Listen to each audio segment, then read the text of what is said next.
마태복음 22장 14절 말씀. 청함을 받은 자는 많되 택함을 입은 자는 적으니라. 예전 유대인들의 결혼식 풍습에 보면 손님들을 정하고 그 손님들에게 미리 준비한 화려한 외투를 나누어 주었습니다. 그리고 함께 먹고 마시며 즐겼습니다. 예복은 결혼식 손님이라는 증거로 예복을 입지 않은 것은 결혼식을 축하하는 손님이 아닌 것입니다. 그런 사람은 당연히 결혼식에서 쫓겨날 수밖에 없습니다. 마태복음 22장에 보면 어느 왕의 아들의 혼인잔치에 사람들을 초청하지만 바쁘다는 핑계로 또 왕의 권위를 부정하고 대적하고 왕의 심부름꾼들을 때리고 죽여 참석을 거부합니다. 그때 왕은 군대를 보내어 거부한 자들을 진멸하고 하인들을 보내어 만나는 모든 사람을 혼인잔치에 초청하게 합니다. 혼인자리에 가득 채워지고 왕이 나오는데 예복을 입은 사람들 가운데 예복을 입지 않은 사람이 있음을 보고 그를 혼인잔치에서 쫓아내게 됩니다. 그리고 오늘 말씀처럼 청함을 받은 자는 많되 택함을 입은 자는 적으니라고 합니다. 예수님은 이 본문을 통해 구원의 소식이 유대인을 넘어 온 세상에 전파될 것을 말씀하십니다. 구원은 어느 특정한 민족과 나라에 국한되지 않고 모든 사람들 모든 세상에 누구나 상관없이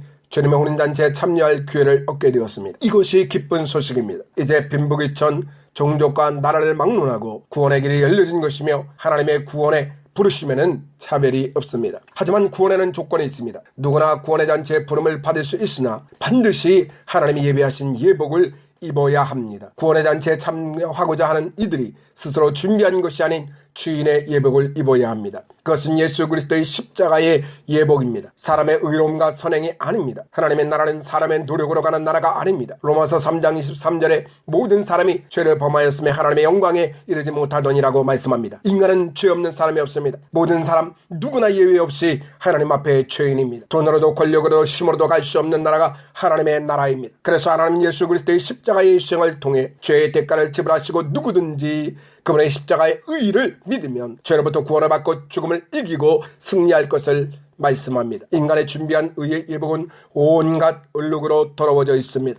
더러운 예복으로는 혼인잔치에 참여할 수 없습니다. 예수님의 의의 예복을 받아 입어야 합니다. 누구나 청함을 받을 수 있지만 구원의 예복이 없이는 잔치에 참여할 수 없습니다. 예전 인도의 위대한 정신으로 칭송받은 마하트마 간다는 예수님을 가장 존경하고 사랑한다고 했지만 그분의 십자가를 통한 죄 용서함과 구원의 의를 믿지는 않았습니다. 이제 복음의 소식은 모든 사람에게 열려있고 종교로서 또 위대한 성인으로서 예수님을 좋아하기도 하고 그분의 가르침을 칭송하기도 합니다. 하지만 하나님 나라의 예복인 십자가를 통과하지 않고는 구원을 받을 수 없고 하나님 나라에 들어갈 수 없습니다. 어떤 사람들은 자신은 엄마 뱃속에서부터 교회를 다녔다고 하고 우리 집안은 대대로 신앙이 있는 집이라 말하고 어떤 사람들은 부모님이 믿으니까 목사나 장로의 자녀이니까 수년 또는 수십 년을 교회 다니고 성경 공부를 하였기에 구원을 받고 하나님의 자녀가 되었다고 말을 합니다. 그렇습니다. 그럴 수 있습니다. 하지만 가장 중요한 한 가지 즉 예수님의 십자가의 희생의 피만이 죄를 용서하는 유일한 길이요 예복임을 알지 못했다면 이 모든 것들은 의미가 없게 될 것입니다.